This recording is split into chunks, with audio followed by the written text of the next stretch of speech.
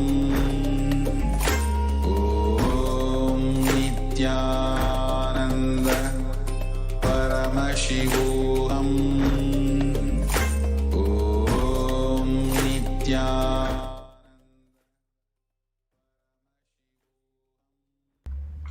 Nithyanandam, hope all the participants had some time to make the offerings, and we will now be giving a couple of moments as few more participants would want to make the offerings to the Supreme Pontiff of Hinduism and Devi Parashakti. We'll be joining back after a short break.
Time itself is nothing but your decision to struggle with the same rut.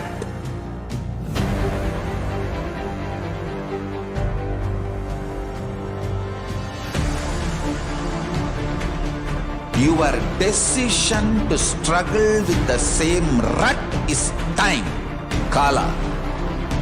Your decision to swallow time is Kala Bhairava.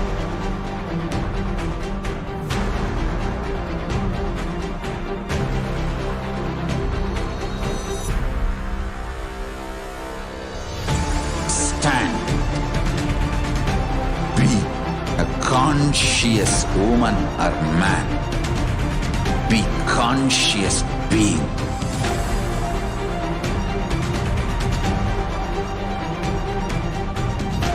Shrink the time through conscious will persistence. Make the future into present by being ferocious with yourself.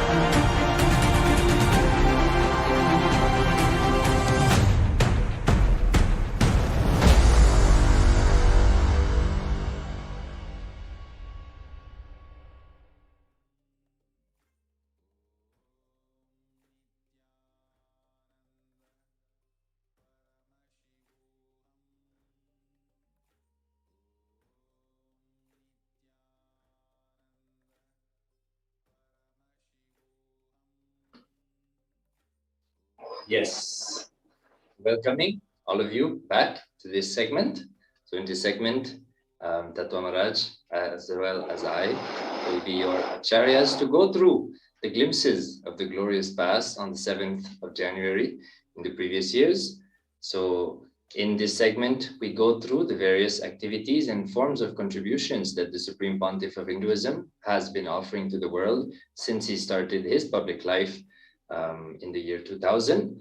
So obviously the Supreme Pontiff of Hinduism has been active from day zero, but in this segment we showcase what the Supreme Pontiff of Hinduism has been offering to the world since he started his public life. So without further ado, let us jump in to the first year. On the 2005, 7th January, in this video, we'll see the Supreme Pontiff of Hinduism explaining to us how to be in the center of the time shaft. He is revealing the sacred secrets of how to break the effects of time, Kala, on us and settle into Nitya, which is eternity. So without further ado, let us listen to what the Supreme Pontiff of Hinduism has revealed on this day about Kala and eternity.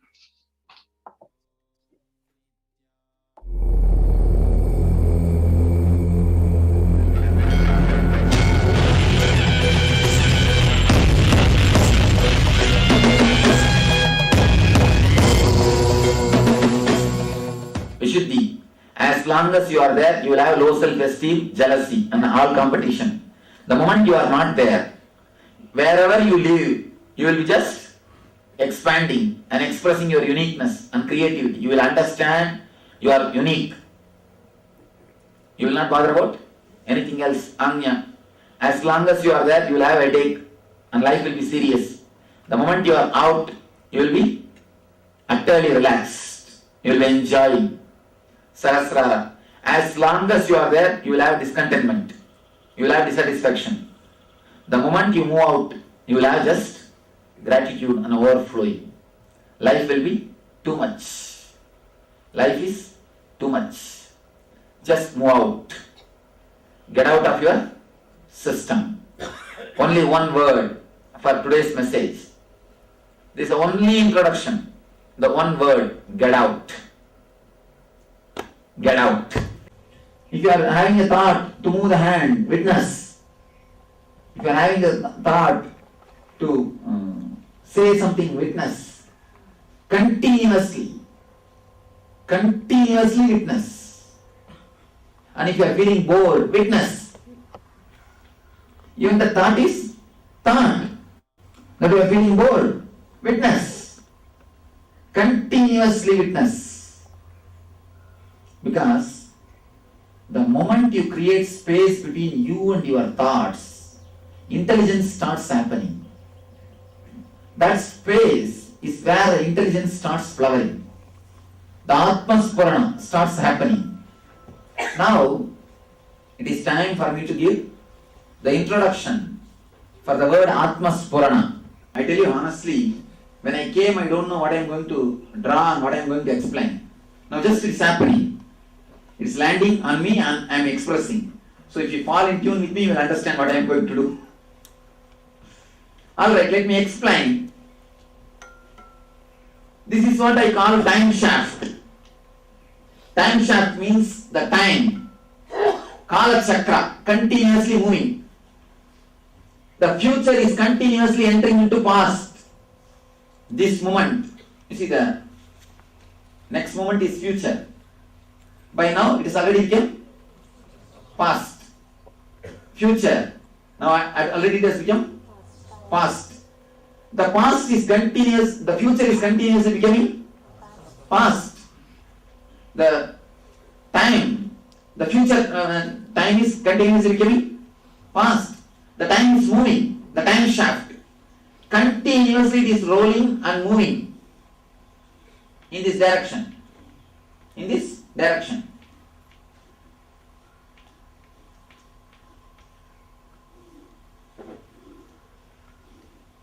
For me, the past and future are one and the same. Actually, in a way, it's a complete shaft. So what your so-called future is nothing but past. Nothing but past. Your future is also nothing but past. You are seeing only one portion of the time shaft. I am seeing the eternity, Nithya.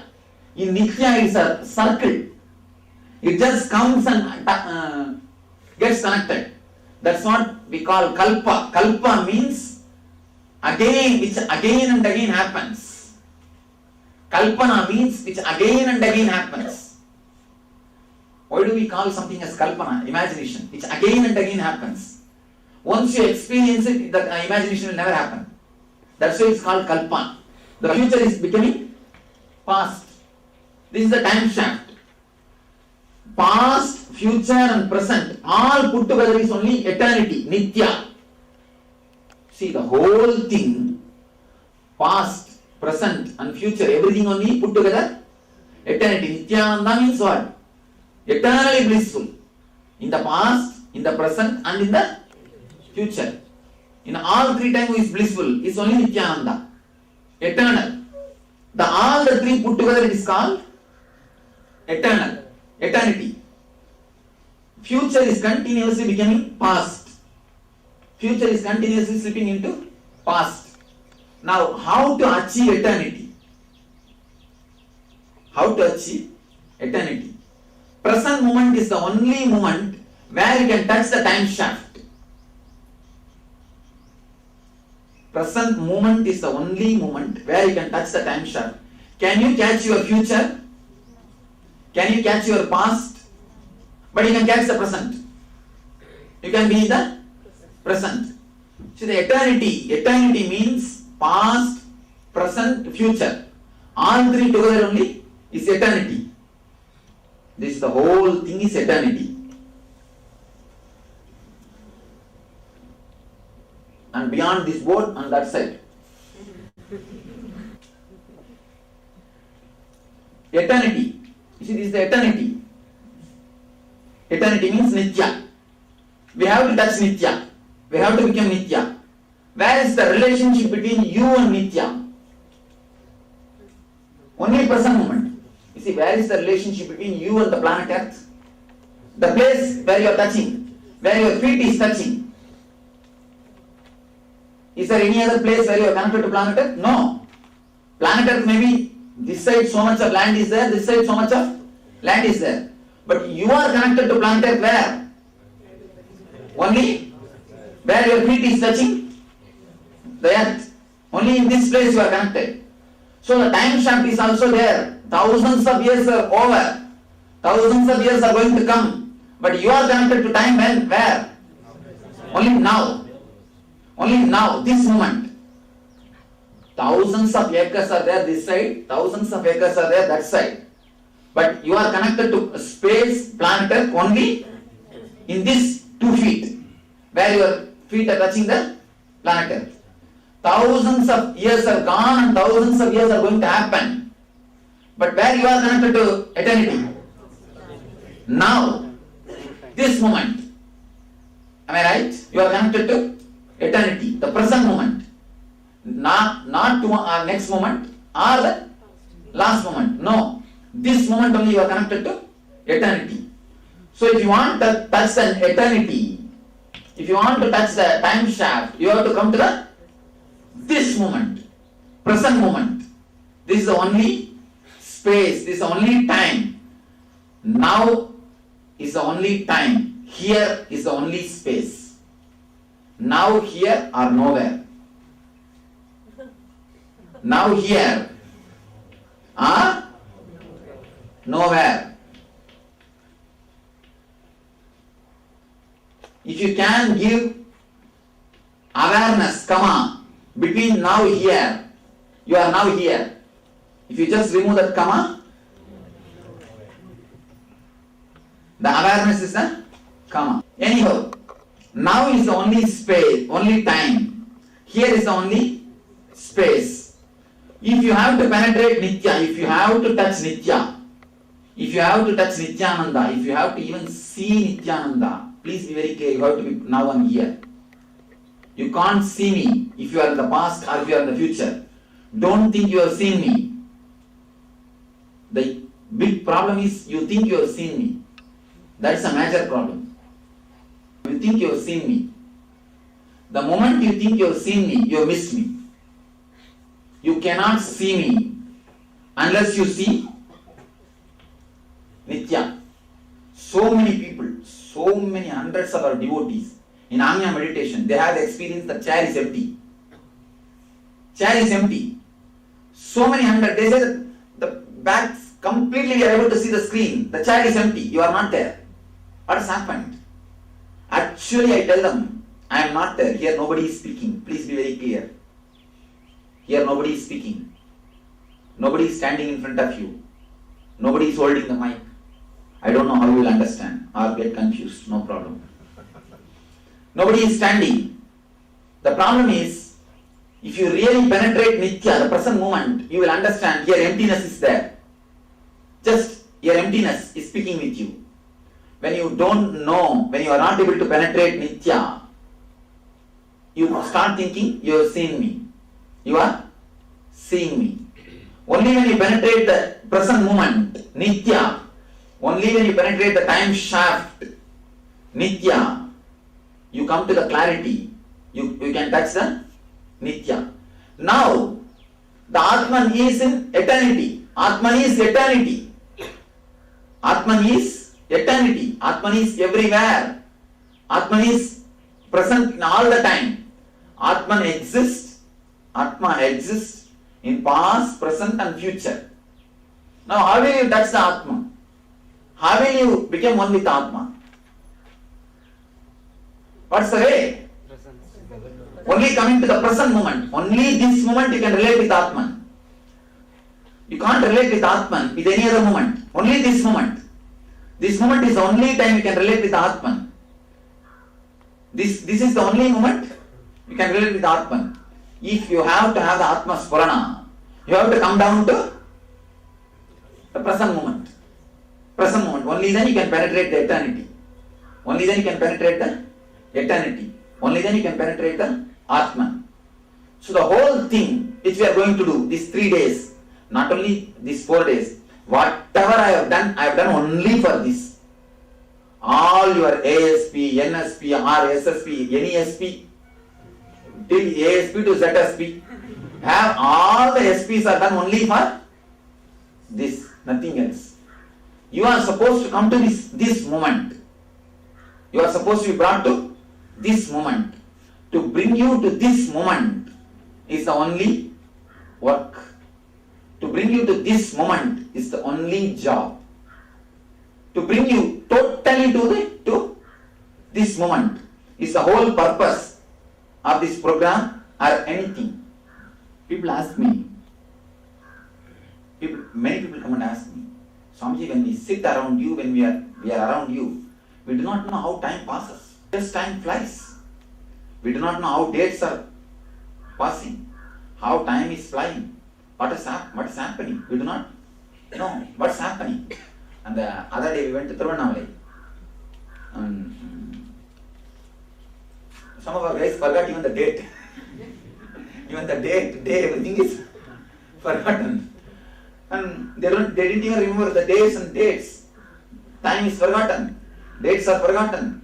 Not everything is forgotten. What's happening? How it's happening like this?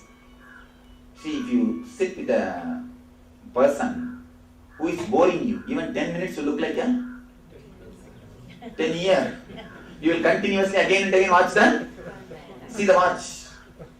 And if you sit with a person with whom you are in tune, you are enjoying, days are passing but you don't feel like a time is gone, time is up. You don't feel like time is moving. How this happens? You need to understand deeply.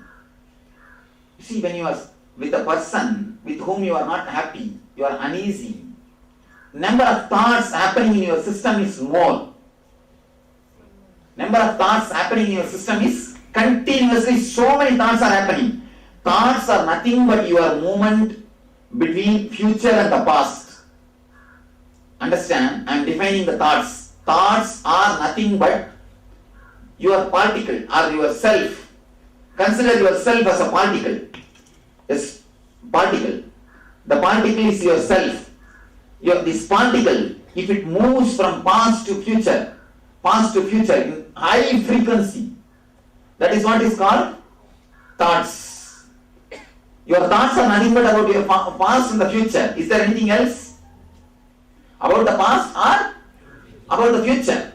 Your thoughts are nothing but your illogical, irrational, idiotical movement between your past and the future.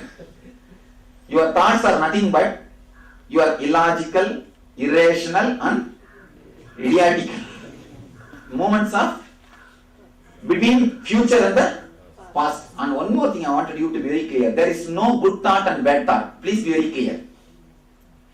Now I am breaking one more stone. There is no good thought and bad thought. All thoughts are bad. Over. No, really.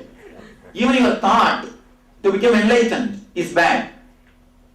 Even your thought to become enlightened will stop your enlightenment. In ultimate sense, that is what will be the final hindrance. That's what will be the final hindrance. Any thought is bad, that's all. There is no good garbage and bad garbage, no. No question of good and bad. Your thoughts are as such bad. Simply as such your thoughts are bad. There is no question of good thought and bad thought. Don't think that if I do some punya it's a good thought, otherwise it's a bad thought. No. The very moment between past and the future, just running. Actually, that's what you are doing. Don't think you are sitting. It's not actually now you are doing. Actually, that is what you are doing. You do not know. And this is the same thing you are doing. Continuously you are doing. Between past and the future, past and the future, past and the future, past and the future, past and the future. Now that's what actually you are doing. Past and the future, past and the future, past and the future. Continuously, the frequency that you are vibrating. You are oscillating. This side and that side, this side and that side, this side and that side. So much of movement is happening. That is what I call thoughts. You are moving irrationally, illogically and idiotically between the future and the past is what I call thoughts. Now, in this, there are few categories. 100 thoughts per second means high frequency. Just like a doobie runs.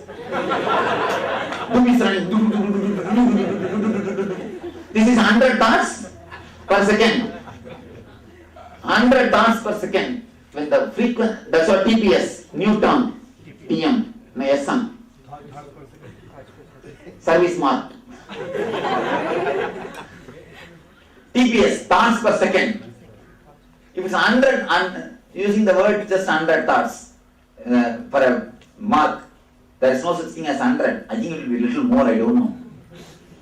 100 thoughts per second. If that is the case, you are too much away from the time shaft. You are too much away from your center. You are too much away from the Nitya. You are too much away from your Atman. Your Atman, center, Nitya, everything is one and the same. This is your Atman. Atman, center, Nitya, everything is this only. Please be very clear. In this space, you and me are one and the same. If we chronologically, plan, you're still thinking. That means you'll lead a life of... No. Now let me. You see, as long as you are inside your Manipura, all your thinking will be only psychological worrying. The moment you are out, all your thinking will be chronological planning. As long as you are inside your Manipura, yesterday that is what I gave you the technique. Just sit, don't move. Don't move by your thoughts. Witness. Create maximum space between you and your thoughts. There will be time when the cold becomes too much. You are not able to sit. Your body wants to rest. Automatically your body will get up and move. You will not even have any feeling. Neither you will feel like controlling, nor you will feel like not controlling. You see, when you walk that way, you will not have weight in you. Understand, this is the key. You will move, but you will not have the weight in you. Usually you always have weight in this space. In this place you will always have a weight. Always you will have a weight and a solid feeling in this place. Am I right? In this place, between the Manipura and the Swadhisthana, in this space, always you will have a weight. You will have a tightness. It's a continuous. When you move in that way, you will not have any weight. That space will be totally relaxed. That space will be just empty. Try 2-3 days. Nothing wrong. Then naturally you will see all your psychological worrying will become chronological planning. Just get out. Then things will become alright.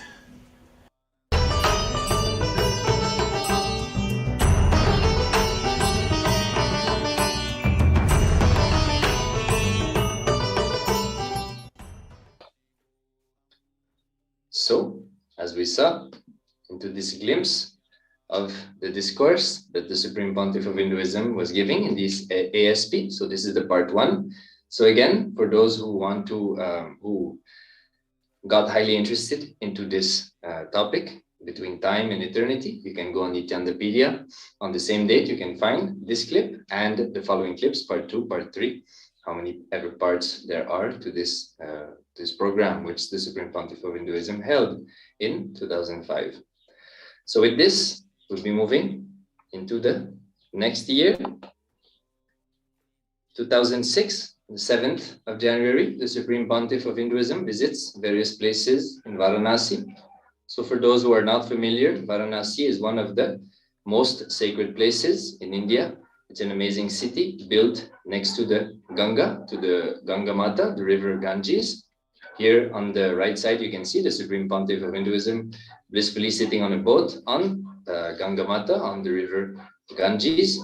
So those devotees who were fortunate enough in the past to be with Swamiji when he went to these sacred pilgrim places would have surely wonderful memories, as the Supreme Pontiff of Hinduism reveals many, many things as he sees and goes through these pilgrimage places, these sacred lands within India.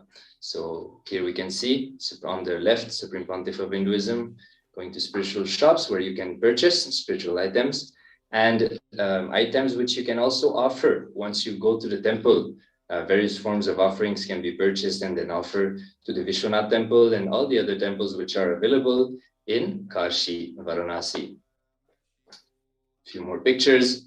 Here we can see the Supreme Pontiff of Hinduism sitting with devotees, disciples, and followers on the right side. So like I mentioned, the Supreme Pontiff of Hinduism reveals a lot of things spontaneously when he goes to all these sacred places.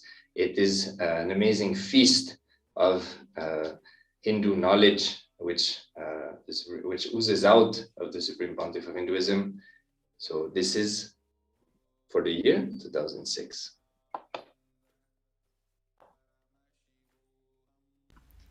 We will now be seeing the 7th of January 2007, where the Supreme Pontiff of Hinduism conducted the ASP Anandaspurna program in KAILASA in Hyderabad, which is the KAILASA in the kingdom of the Bhagyanagara, the kingdom of Bhagyanagara, the Sarvangapita of Bhagyanagara, where we have the Sri Rajarajeshwari temple in the Hyderabad Kailasa, and we can see the Acharyas performing the various rituals as part of the Anandaspurna program. The Anandaspurna program is a beautiful program where we just saw a glimpse in the video just a few minutes ago, where we saw about the Supreme Pontiff of Hinduism explaining on the various time shafts and the thoughts that we have per second, and how we can go more closer and closer to the space of Nitya, which is our original space, the space of eternal bliss. And in the Anandaspurna program, the Supreme Pontiff of Hinduism guides all of us into how we can awaken the 7 chakras, the Mooladhara, Swadhisthana, Manipuraka, Anahata, Vishuddhi, Ajna and Sahasrara, the 7 chakras that we have, how we can awaken, how we can unblock those chakras and awaken all the 7 chakras through the initiation of the avatar, through the initiation given by the Supreme Pontiff of Hinduism, where the Supreme Pontiff of Hinduism awakens the Kundalini Shakti in all of us. And we will now be moving on to the next year.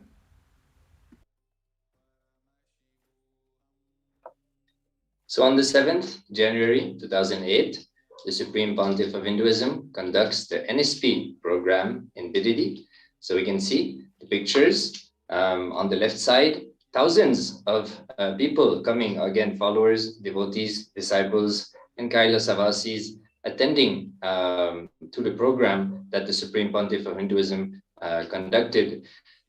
It is to be noticed that the Supreme Pontiff of Hinduism is the embodiment of activism, and he used to work day and night, literally at least 20 hours a day. So he used to make himself available and conducting these programs from early morning yoga till late evening darshan. And here we can see the Nithyananda Paramashivam program on the right, the Supreme Pontiff of Hinduism guiding the participants into various processes which the Supreme Pontiff of Hinduism created for the purpose of helping the attendees to free themselves from lower states of consciousness, lower levels of emotions. We can see on the right in the picture the different bodies, the 7 bodies which need to be cleansed in order for the eternal bliss, for the space of Nithyananda to ooze out of our soul, our consciousness. So here we can have a glimpse of this program in the year 2008. Again, it is to be noticed that each of these programs finish always by an individual darshan, the most awaited portion of any program which is conducted by the Supreme Pontiff of Hinduism. In the picture on the left, we can see disciples, devotees, followers coming one by one, receiving the initiation, the blessings, boons, guidance directly from the Supreme Pontiff of Hinduism, without forgetting hugs. And so it is naturally the most important part. Once you go through all the processes throughout the day, these processes awaken and deepen the space of listening within you. And when that space of listening is awakened at the end of the day, receiving the darshan of the Supreme Pontiff of Hinduism allows the Kundalini awakening to happen. And that Kundalini, that flood of Kundalini, which happens through the initiation of the Supreme Pontiff of Hinduism, cleanses lifetimes of karmas and life negative cognitions.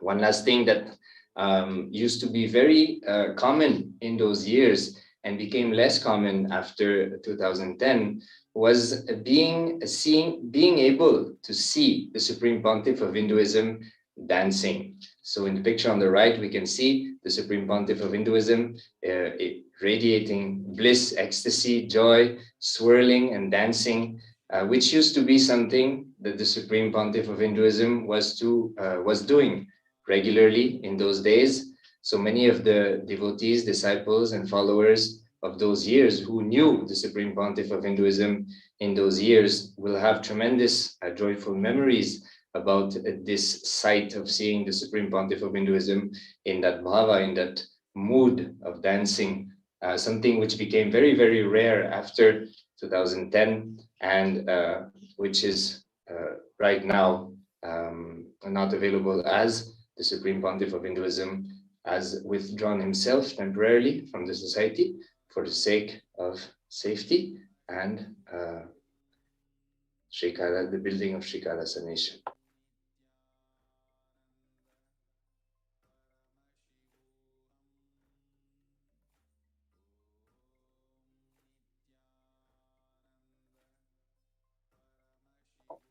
So before moving on to the next year, let us have a quick break. We'll be right back in a moment.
Time itself is nothing but your decision to struggle with the same rut.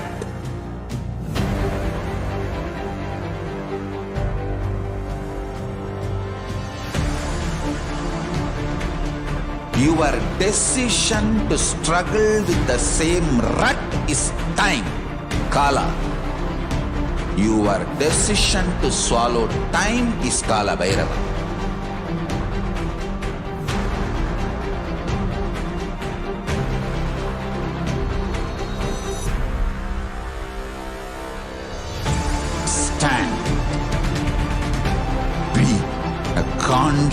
conscious woman or man. Be conscious being.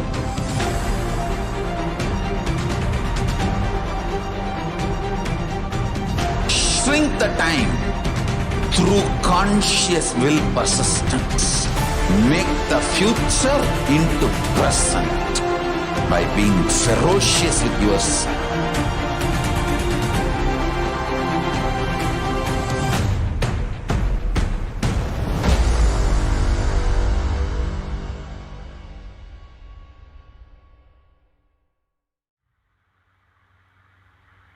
Nithyanandam, welcoming back all the participants and viewers watching us live on YouTube, Facebook, and various other social media channels.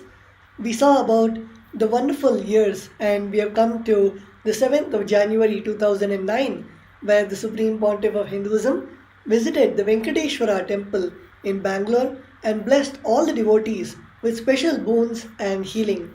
Here we can see the Supreme Pontiff of Hinduism in the Bangalore temple, the Venkateshwara temple, giving the Sarva Darshan, giving the blessings, attending to each and everyone's blessings, boons, and healing, and blessing each one of the participants.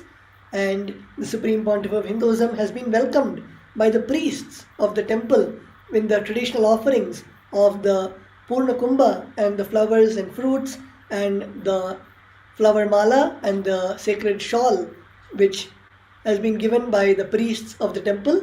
And the Supreme Pontiff of Hinduism has taken tremendous care and attended to each and every one of the people, the devotees coming to the temple, and the dharmakartas of the temple, the people who take care of the temple. And the Supreme Pontiff of Hinduism guided and gave directions on how and appreciated the rituals of the temple going on, and the Brahmotsavams of the temple, the Utsavas of the temple, the celebrations which are going on in the temple.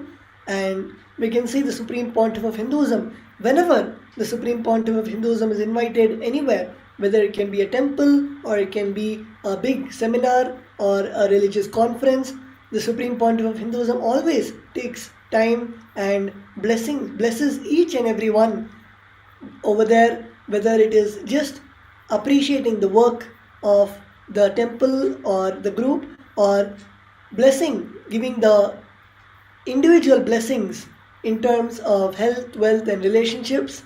And we can see here the Supreme Pontiff of Hinduism blessing all the devotees of the Bangalore city. And we will now be moving on to the next year. So entering into the year 2010, again on the 7th of January, the Supreme Pontiff of Hinduism, Jagat Guru Mahasannidhanam, His Divine Holiness Nithyananda Paramashivam, blessed the devotees, disciples, followers, and KAILASA Vasis. And the Supreme Pontiff of Hinduism also conducted the mission conference for all the KAILASA Vasis from all over the world. So as mentioned previously, the Supreme Pontiff of Hinduism is the embodiment of activism from early morning till late night, sometime till the other day. So the Supreme Pontiff of Hinduism used to conduct various forms of programs. And even after conducting the program throughout the day, he was also conducting sessions for the KAILASA Vasis. KAILASA Vasis are those who decided to surrender their individual life and desires for the sake of the mission that the Supreme Pontiff of Hinduism started, and basically the revival of Sanatana Hindu Dharma through the establishment of the Sri Kailasa nation.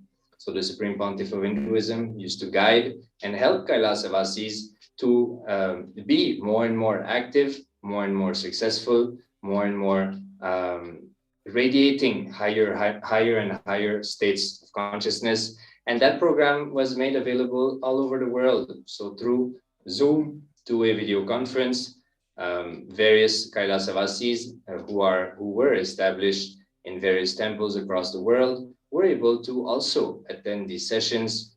We can see the Supreme Pontiff of Hinduism in the picture on the right side, radiating bliss, as he's guiding Kailasa Vasis into various exercises to help them raise themselves.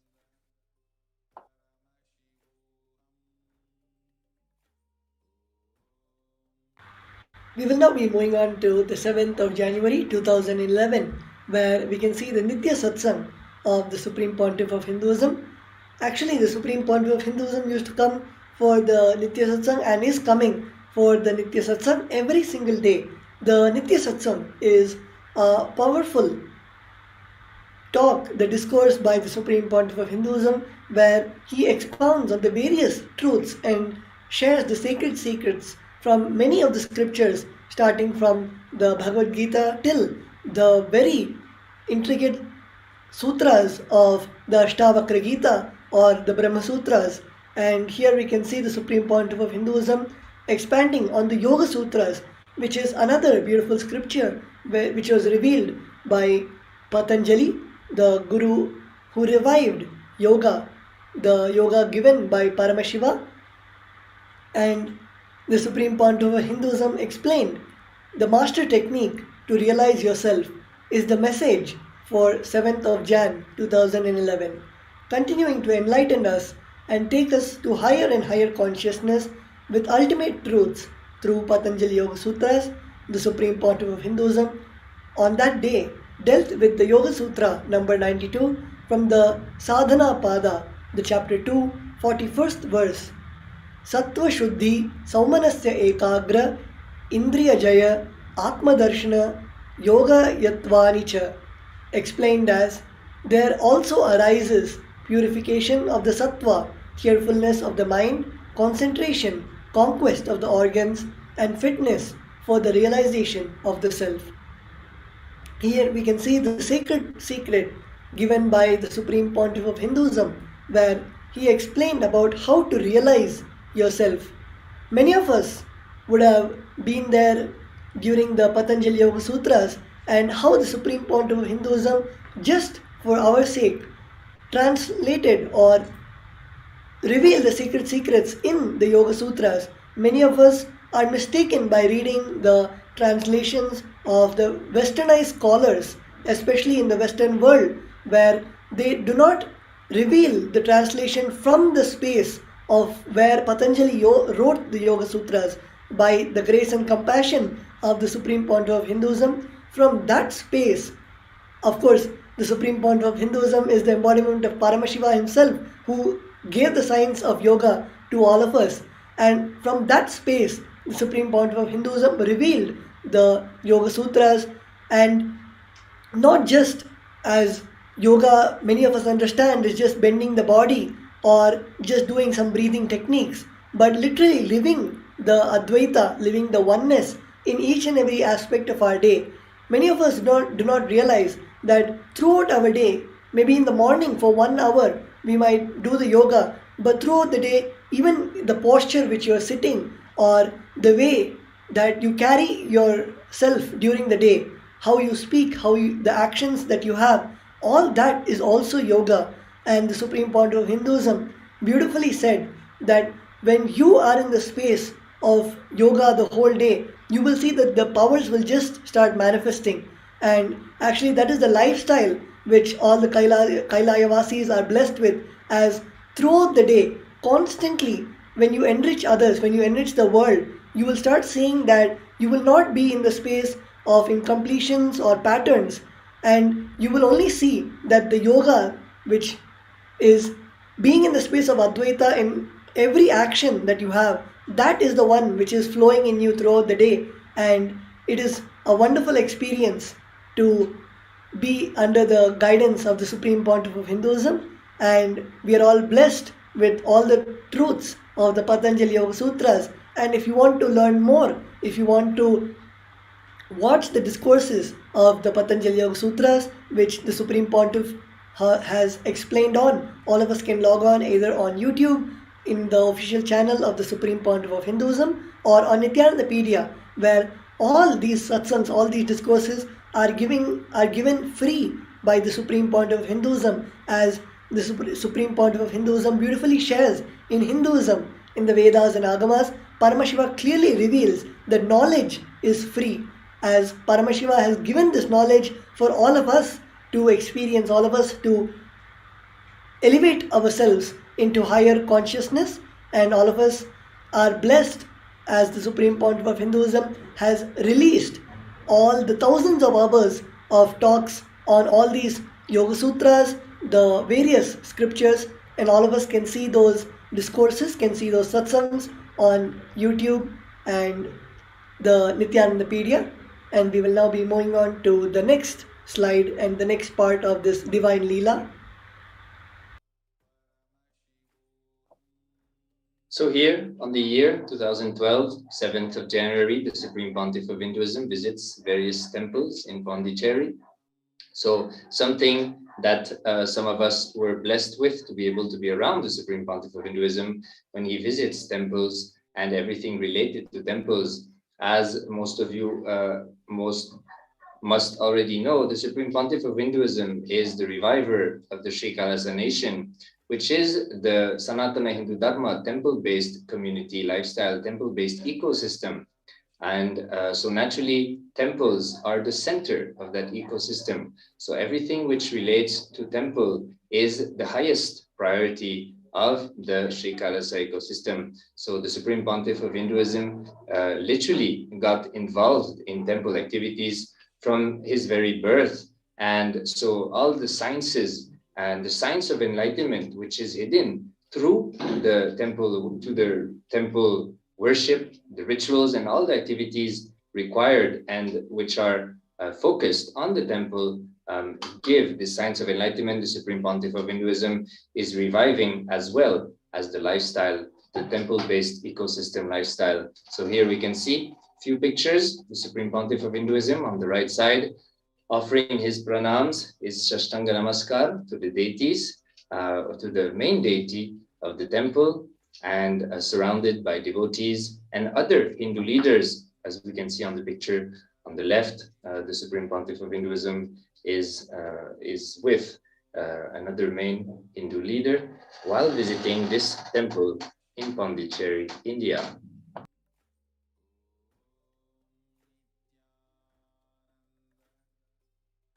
Yes, as Srimati Ashutoshananda Maharaj was sharing, the temple-based lifestyle is one of the most intricate aspects of the Sri Kailasa ecosystems, where when you have a temple, automatically all the other aspects of the Adhinam start falling into place. As when you have a temple, obviously the people start coming and to take the darshan of the deity in the temple. And when you have temple, of course you need to have people who are running the temple, the Kailayavasis running the temple.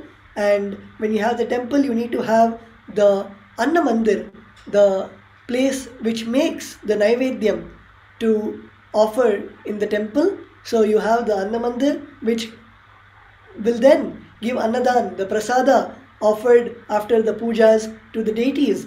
That Prasada will be offered to all the devotees coming to the temple. The Annadhana will be continuously happening.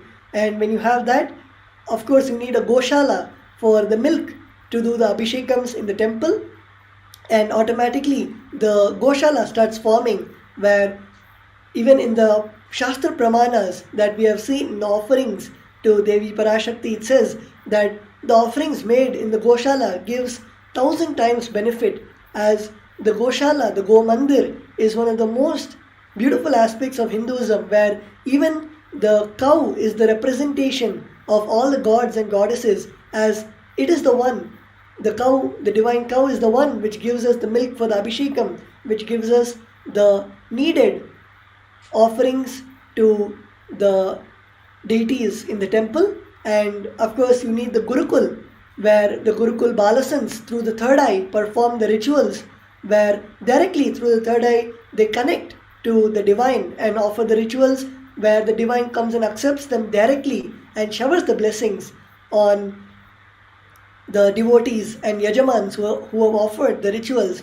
And also the Jnanalaya, which is the library, is also manifested as all the scriptures related to the temple, whether it is the history of the temple or the manuals for all the needed procedures in the temple. All that is recorded in the Jnanalaya. So just by building the temple for Paramashiva, the whole enlightenment ecosystem falls in place. And that is why the temple-based lifestyle, the temple-based ecosystem is such an important aspect of Sri Kailasa, where, of course, when we install Paramashiva, Paramashiva makes everything happen around him. Paramashiva evolves the whole Adhinam, and that is what I would like to share about the temple-based lifestyle and how the Supreme Pontiff of Hinduism is so compassionate in blessing all of us with that science.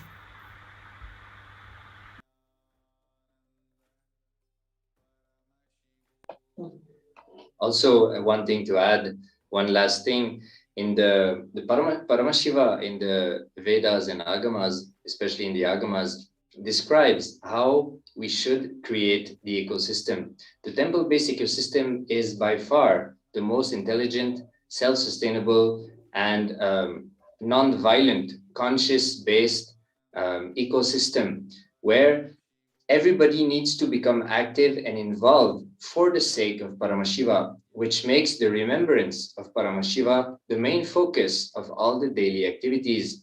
As Sri Nithyananda Maharaj was sharing, the various dimensions of the temples are required. And for that, a lot of things are required. Growing flowers, making flower garlands, growing organic food, and all the various dimensions which are required for humans to live according to nature in a non-violent way, the most blissful life.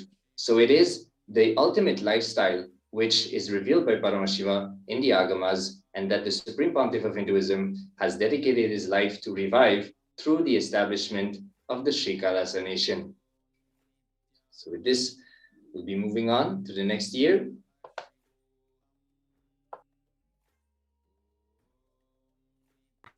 Here on the 7th of January 2013, we have the event in the Prayag Kumbh Mela in the Mahakumbhapuri, where in 2013 we had one of the years of the Kumbh Mela, which happens every 4 years. And here in the Prayag, which is the Prayagraj, where the three rivers of the Ganga and Yamuna and Saraswati, all the three rivers join in that auspicious place. We had the Mahakumbh Mela, which happens once in 12 years, and one of the famous Hindu, the Tamil Nadu Mutt Kanchi Kamakoti Peethadipati Sri Jayanta Saraswati Swamigal visited Nithyananda Dhyanapitham at the Mahakumbh Mela. He met the Supreme Pontiff of Hinduism and spoke about the greatness of Dhyanapitham and Swamiji. Let us now take a look at the address of the Shankaracharya.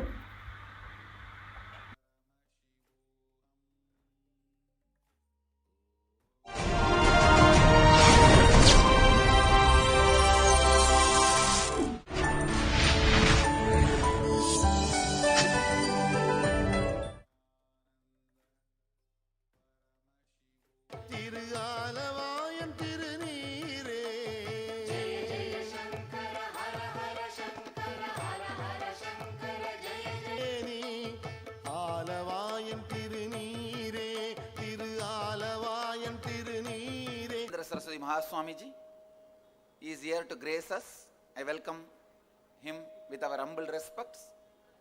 இங்கு நம்மை எல்லாம் ஆசீர்வதிப்பதற்காக எழுந்தருளி இருக்கும் காஞ்சி பரமாச்சாரியர், காஞ்சி சங்கர மடத்தின் பீடாதிபதி ஸ்ரீ ஜெயேந்திர சரஸ்வதி மகாசுவாமிகள் அவர்களை மரியாதையோடும் பணிவோடும் தாழ்மையுடனும் எனது சார்பாகவும் நித்யானந்த தியான பீடத்தின் சார்பாகவும் வரவேற்கின்றேன். எழுந்தருளி இருக்கும் ஆச்சாரியர் அவர்களை நம்ம எல்லாம் ஆசீர்வதித்து அனுக்கிரக பாஷணம் செய்யுமாறு பணிவோடு கேட்டுக்கொள்ளுகின்றேன். சங்கர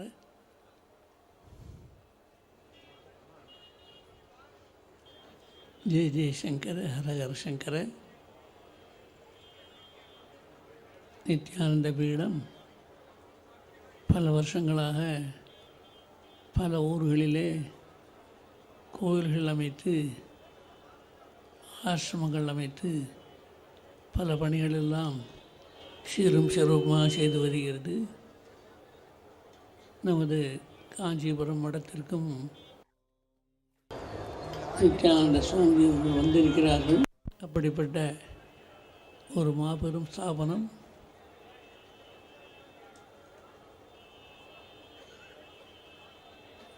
யோகங்கள், தியானங்கள், ஸ்தோத்திர பாடங்கள் மற்றும் பல வகையான பல பணிகளெல்லாம் செய்து வருவதோடு அருவமும் உருவமாகி அனாதியாய் பலவாய் என்பது போல் அருவம் உள்ள அந்த நிலையை அடைவதற்கு உருவ வழிபாட்டை பலமாக வலியுறுத்தி சிவபார்வதி எல்லாம் இங்கே வைத்து அதன் மூலம் சீரும் சிறப்புமாக நித்யானந்த பீடம் வழங்கி வருகிறது. இதேபோல் மேன்மேலும் நல்ல சீரும் சிறப்புடனும் இந்த ஸ்தாபனம் விசேஷமாக வழங்க வேண்டும் என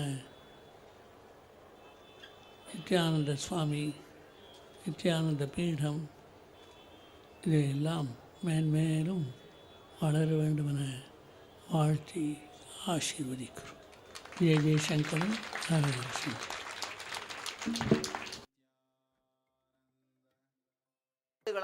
தொடர்பு சில விஷமிகள் சுவாமிக்கு எனக்கு இருந்த ரொம்ப நீண்ட நாளை உறவை நடுவில் புகுந்து தடை கொஞ்சம் டிஸ்டர்ப் பண்ண முயற்சி பண்ணாங்க. ஆரம்பித்த காலத்திலிருந்து நம்முடைய இயக்கத்திற்கும் ஆச்சாரியருக்கும் நெருக்கமான தொடர்புண்டு. பல சூழ்நிலைகளிலும் ஆச்சாரியரை சந்தித்திருக்கிறேன். பல ஆண்டுகளாக இருக்கின்ற ஆச்சாரியனுடைய ஆசீர்வாதம் நடுவில் சில விஷமிகள் புகுந்து ஆச்சாரியருக்கு தவறான தகவல்களை தந்து சங்கடம் ஏற்படுத்த முயற்சித்தார்கள். அது இல்லாமல் மீண்டும் ஆச்சாரியரோடு இனிமையான உறவும் சங்கரமடத்தோடு இனிமையான நட்பும் இருக்கணும். ஆனால் ஆச்சாரியர் ரொம்ப பெரிய மனதோடு வந்தும் நம்மை ஆசீர்வதித்திருக்கிறார்கள். அவர்களுக்கு மீண்டும் மீண்டும் என்னுடைய சார்பிலும் தியானபீடத்தின் சார்பிலும் நன்றியையும் பணிவையும் பக்தியையும் தெரிவிக்கின்றோம்.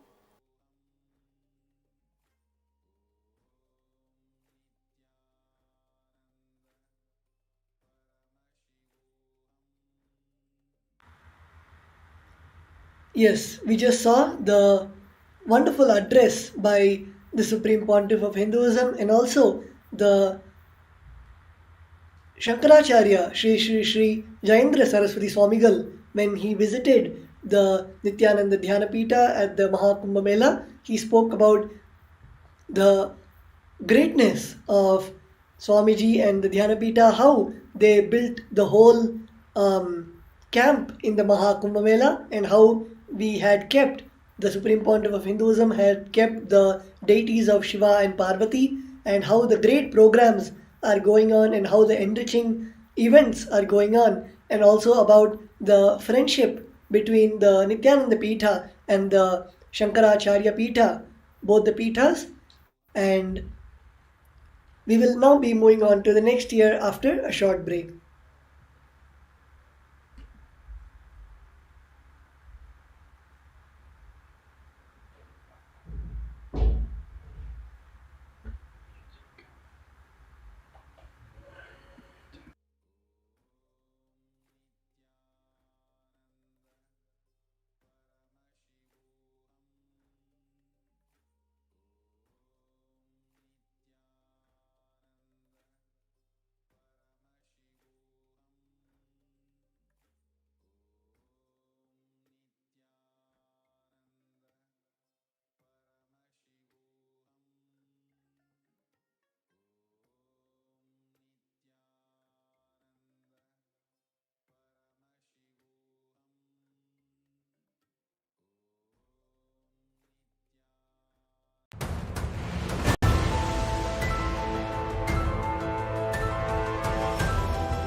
time itself is nothing but your decision to struggle with the same rut.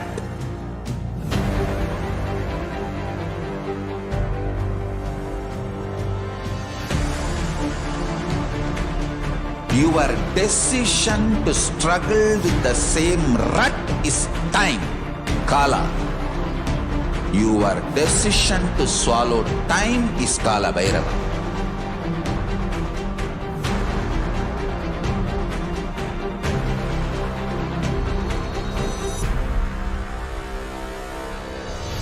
Stand. Be a conscious woman or man. Be conscious being.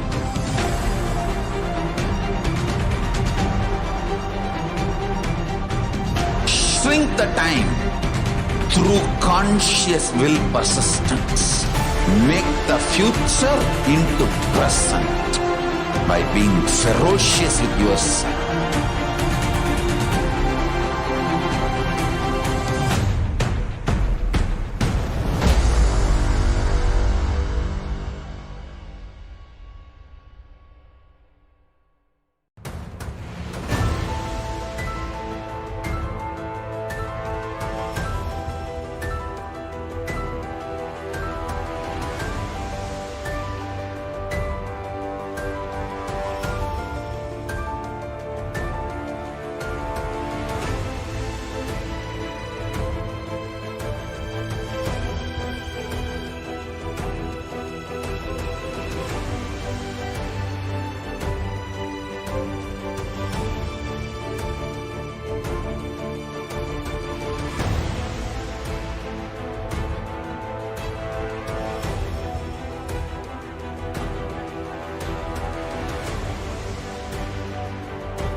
Time itself is nothing but your decision to struggle with the same rut.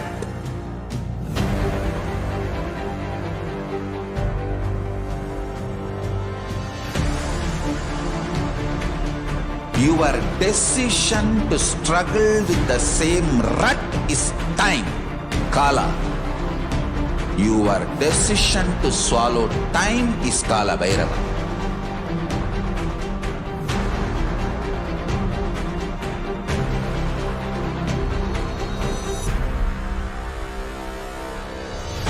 Stand. Be a conscious woman or man. Be conscious being.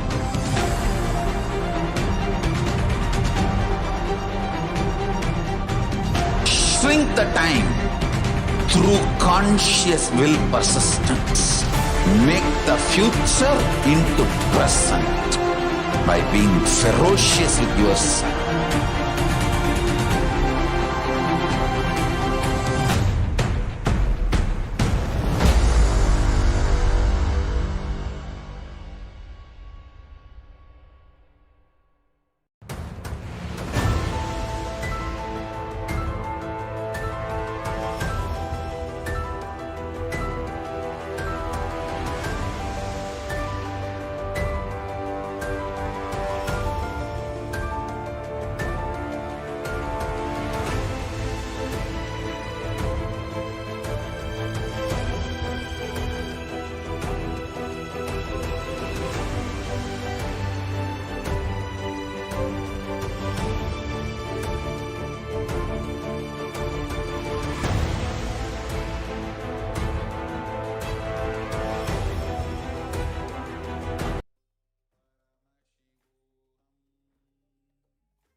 Yes, we will now be entering into the 7th of January 2014, where we can see the live satsang from Varanasi, the Varanasi Inner Awakening In the Varanasi Inner Awakening, the Supreme Pontiff of Hinduism elaborates on the world's most worshipped deity, Mother Ganga.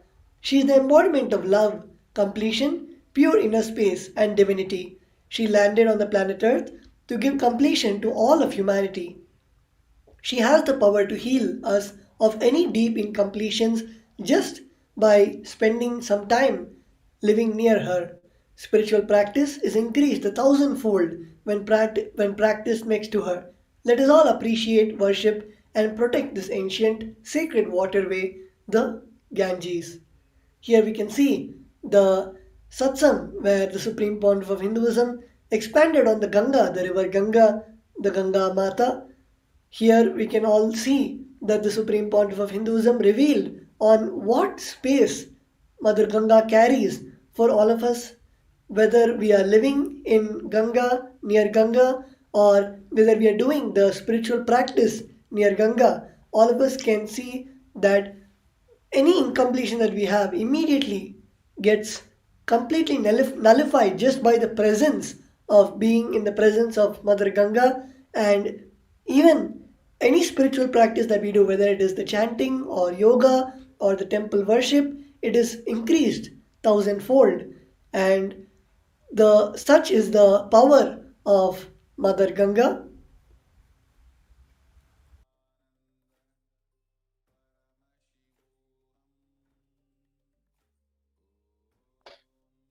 Let us now enter into the year 2015, again on the 7th of January. The morning satsang continues with the Living Advaita series on the Upanishads. His Divine Holiness Bhagwan Sri Nithyananda Paramashivam assures that we can all experience the Upanishads. All we need is openness. With this openness, we will accumulate the ultimate wealth in our life directly from the Upanishads, sacred knowledge, sacred sentiment, and sacred cognition. So in the year 2015, the Supreme Pontiff of Hinduism was expounding on the Upanishads. Upanishads refers to the space of deep listening, deep oneness. It is normally depicted by the rishis sitting at the feet of Dakshinamurti. They are the embodiment of the space of Upanishad, that deep space of listening in which the vibrant silence of Paramashiva in the form of the Adi Guru, Lord Dakshinamurti, through this vibrant silence, he bestows everything, all the jnana, cosmic knowledge, and enlightenment itself to the rishis. So the Upanishads are the revelations which were grasped by the rishis in the space of deep listening, the cosmic revelations which they then recorded and shared with the world. Swamiji, His Divine Holiness Bhagwan Sri Nithyananda Paramashivam, was sharing that these Upanishads are actually authorless. We don't even know who wrote them. That level of tyaga was radiated by those rishis, where they did not infuse any personal identity into these revelations. In that space of samadhi, of deep listening, whatever they grasped, they wrote, and whatever they wrote is what we know as Upanishads. So here the Supreme Pontiff of Hinduism is sharing that the space of openness is required. In that space of openness, we will imbibe and start to radiate these powerful sacred knowledge, powerful sacred sentiments, and the sacred cognitions, which will then manifest abundant wealth in our life. So for those who would be interested to listen to those discourses, again, going on the YouTube channel of the Supreme Pontiff of Hinduism, or Nithyanandapedia, you can go and type the 7th January 2015, and you can access the link of the live discourse, the Nitya Satsang, which the Supreme Pontiff of Hinduism gave on the year 2015. So with this, we'll be moving on to the next.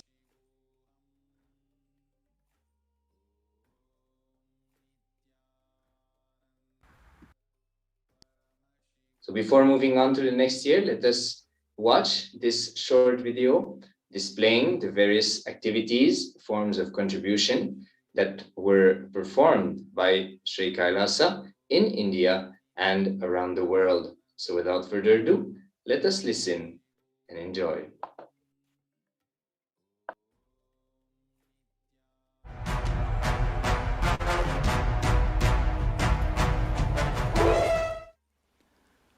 Today Nithyananda Brahmotsava, third day. Let's receive Mahadeva's grace first and then enter into the satsang.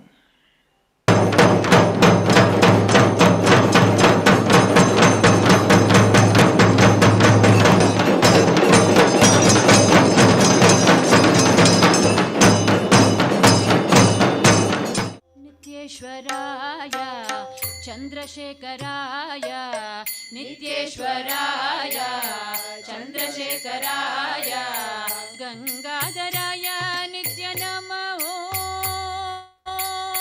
गंगाधराय नित्य नमः नित्यानंदाय नित्य बोलो नित्यानंदाय नित्य बोलो आनंद शयन नित्यानंद आनंद शयन नित्यानंद हरे हरे बोलो हरे हरे बोलो हरे हरे बोलो Upanishads. The more you read, reread,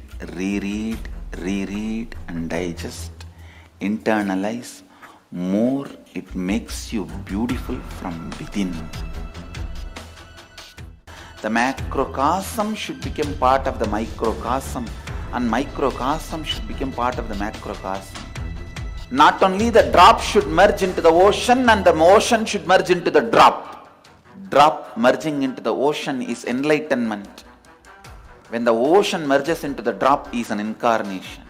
The great devotees, Chaitanya Mahaprabhu, here in Karnataka, Akkamma Devi, in Andhra, Annamacharya, Tamil Nadu, Jnana Sambandar, Manikkavasaka.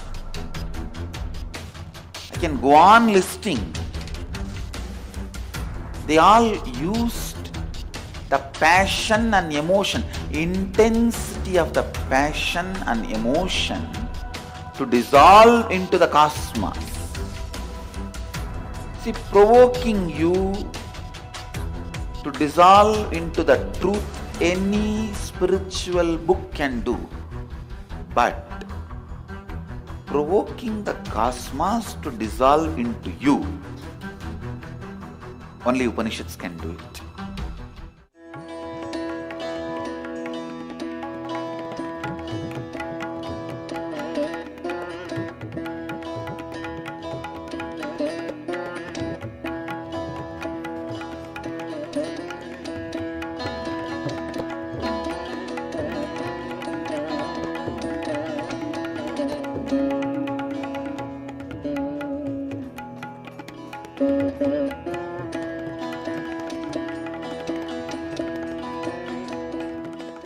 From my young age, I had a deep yearning and craving to learn and experience the Upanishads and the Vedic truths. So when Swamiji announced that he'll be talking on Upanishads, I was very excited. Through this Upanishad Satsang series, Swamiji is giving us the experience of Advaita and Shivoham. It is really wonderful and a great joy to sit with Swamiji and experience those great truths and internalize them. So it is really a wonderful opportunity for each and everyone to listen to this Upanishad Satsangs and live Advaita.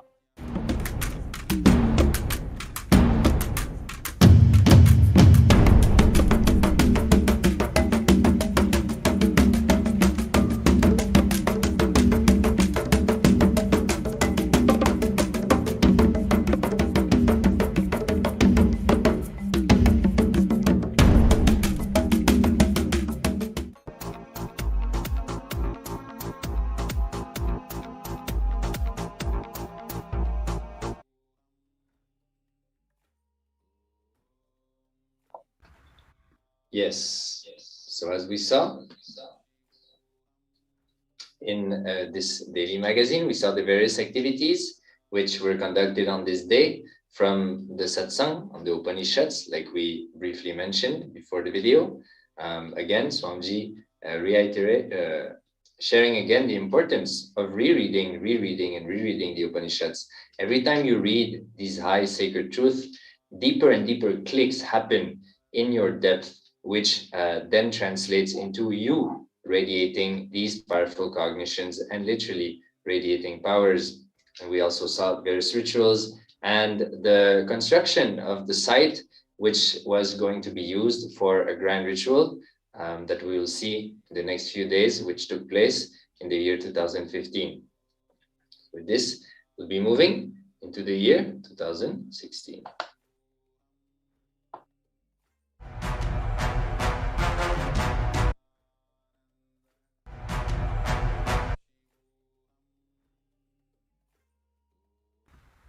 In the year 2016, in the 7th of January, we can see Lord Chandikeshwara, who was decorated beautifully and taken throughout the Adhinam for a procession to mark the end of the Brahmotsava.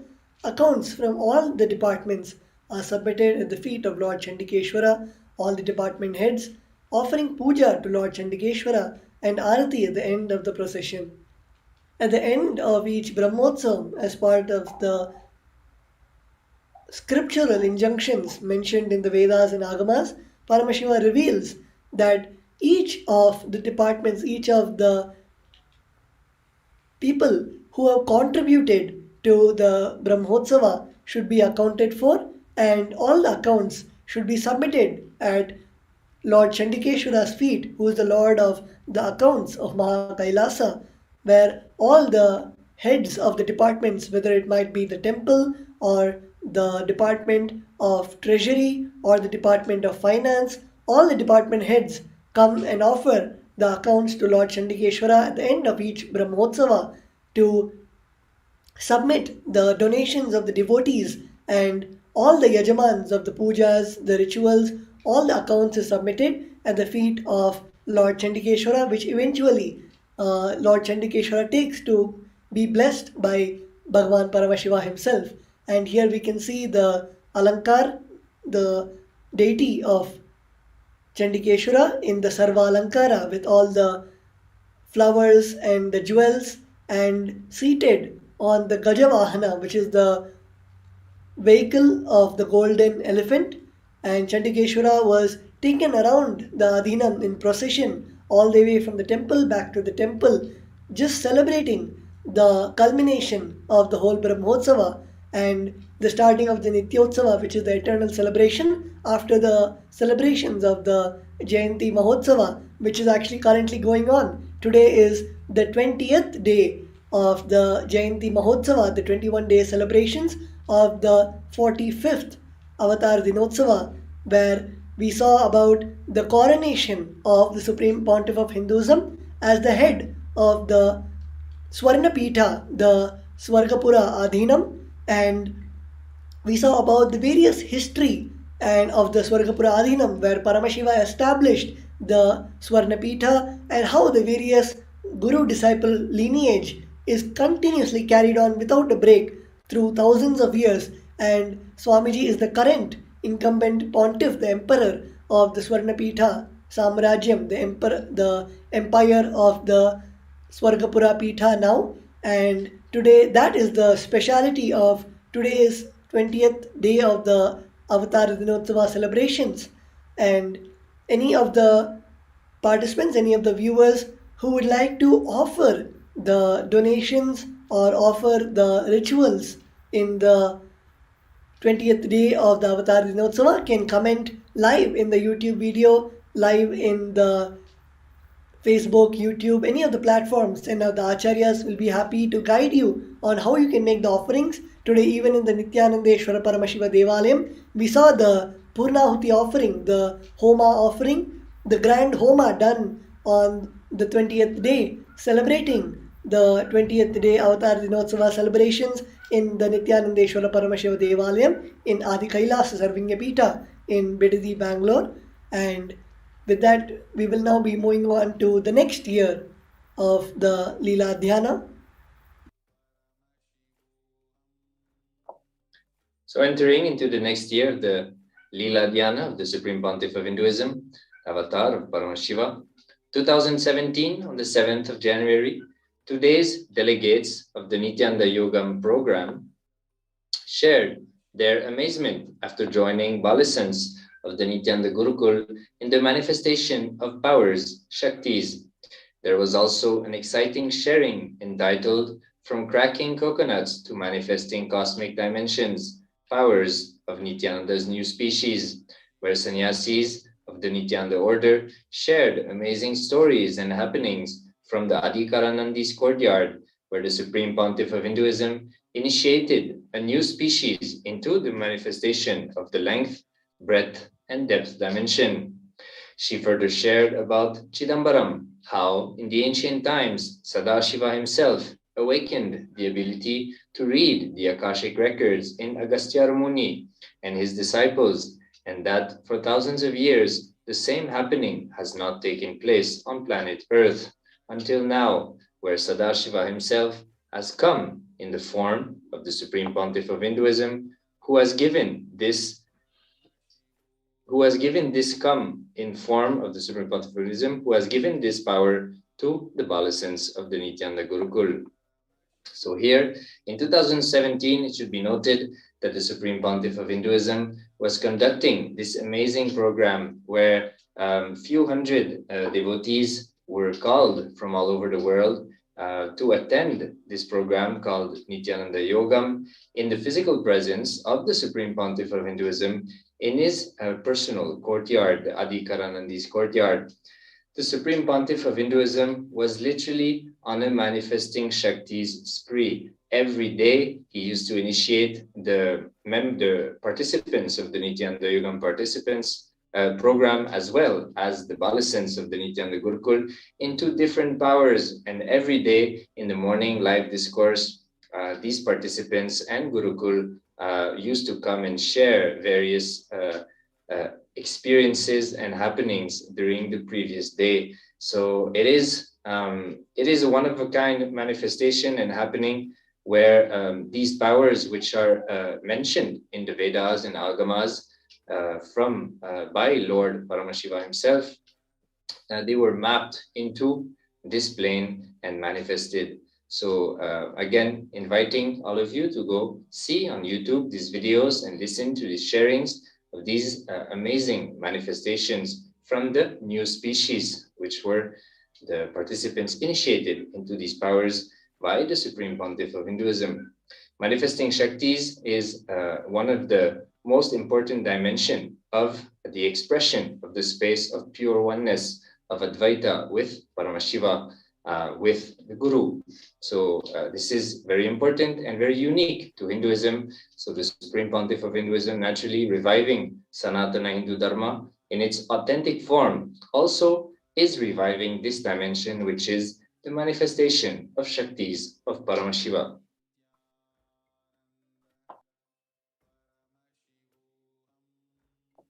So before moving to the next slide, we'll be going to a short break. Stay tuned, we'll be right back in a few minutes.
Time itself is nothing but your decision to struggle with the same rut.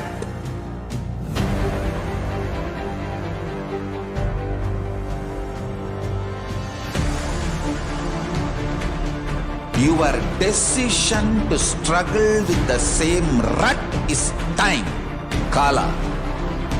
Your decision to swallow time is Kala Bhairava.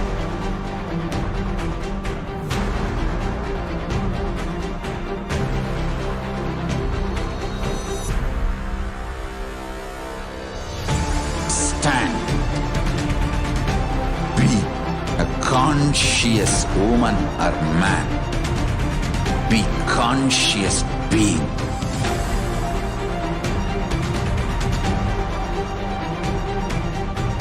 Shrink the time through conscious will persistence. Make the future into present by being ferocious with yourself.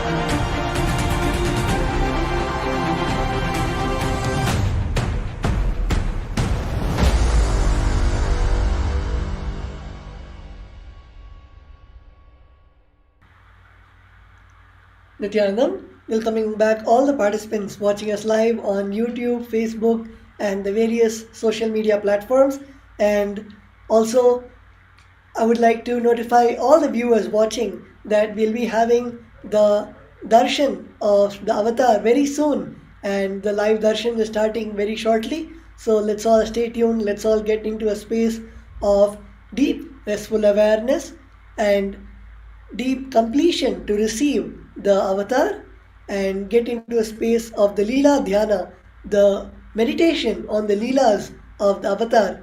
And here we have the 7th of January 2018, where the Supreme Pontiff of Hinduism gave a very powerful Nataraja darshan to all the Mahasadashivoham participants. In the January of 2018, the Mahasadashivoham program was going on, which is a 21-day program for the awakening the superconscious powers in all of us.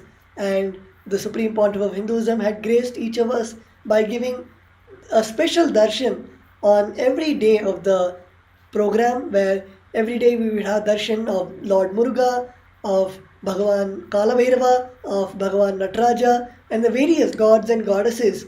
And it was a very, very powerful darshan. And whoever was there at Adi KAILASA at that time are very fortunate to have had the darshans of the Mahasadashivoham. And here we can see the Nataraja darshan. Bhagavan Nataraja, for all the viewers who do not know, is an incarnation, is an embodiment of Bhagavan Paramashiva, and the embodiment of all the Panchakritya, which is the 5 actions of Paramashiva. The 5 actions are Shrishti, which is creation, Sthiti, which is sustenance, Samhara, which is the rejuvenation, Trobhava, which is pulling out of delusion, and Anugraha, which is liberation.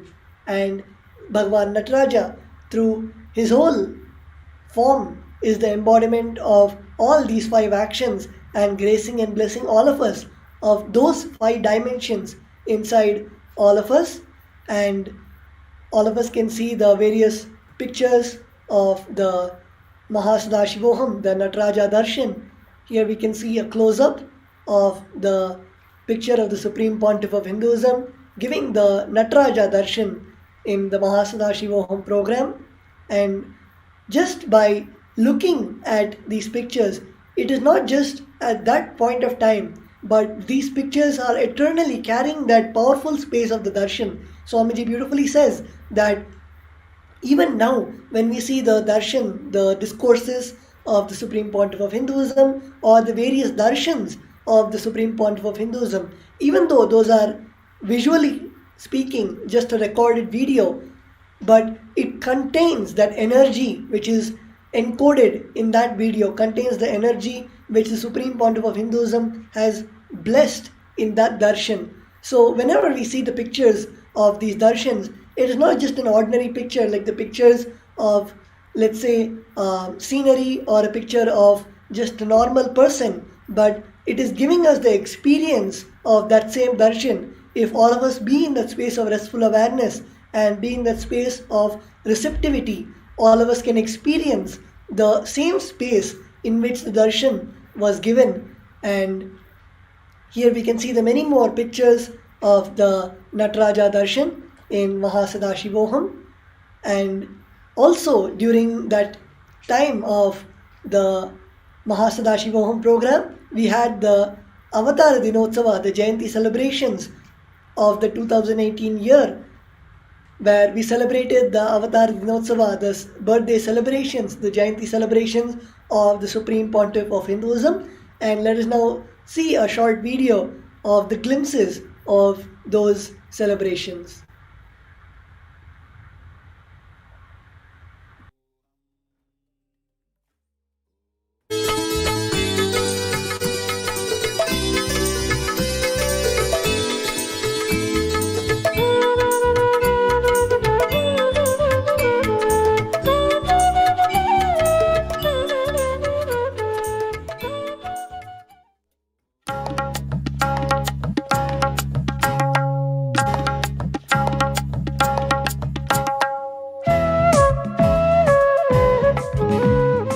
On the 8th day of the Nithyananda Brahmotsavam, the deities of the Nithyandeshwara Sadashiva Devasthanam went across the Adinam, blessing everyone with their energy.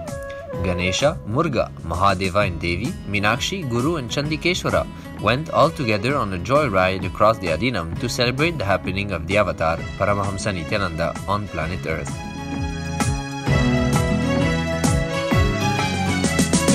Shambho Shankara Shambho Shambho Shankara Shambho Shambho Shankara Shambho Shambho Shankara Shambho.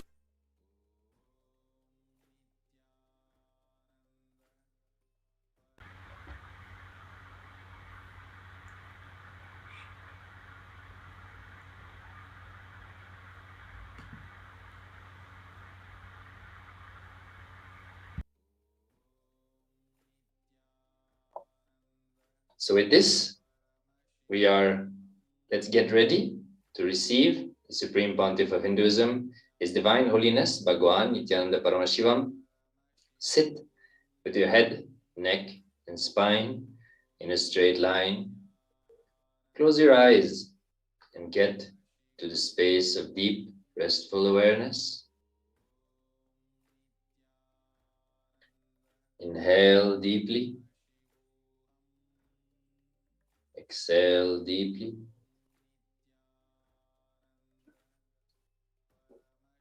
See the Supreme Pontiff of Hinduism in your inner space or your third eye. Unclutch from all mental activities.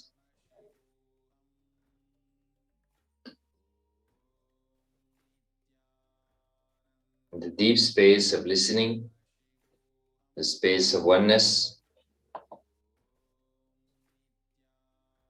cherish powerful and intense feeling connection with Paramashiva in his avatar form, the Supreme Pontiff of Hinduism, the spiritual head of the Sri KAILASA nation.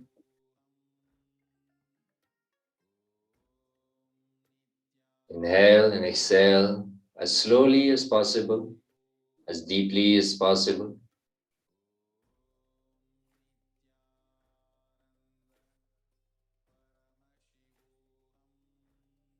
Drop all the thoughts of your daily life, whatever situation you have faced today.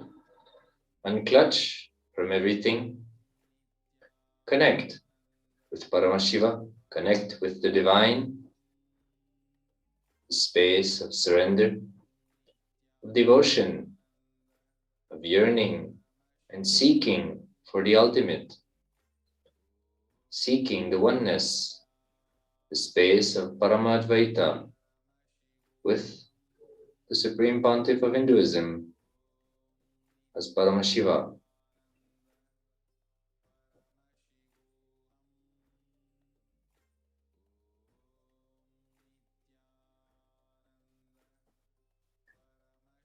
Drop all forms of restlessness in your mind or your body. sit still, serene, powerful.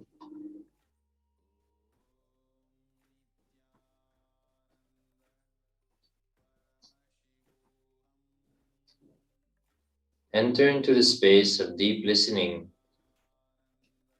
deep receptivity, sensitivity to receive the presence, initiation, and the words of the Supreme Pontiff of Hinduism.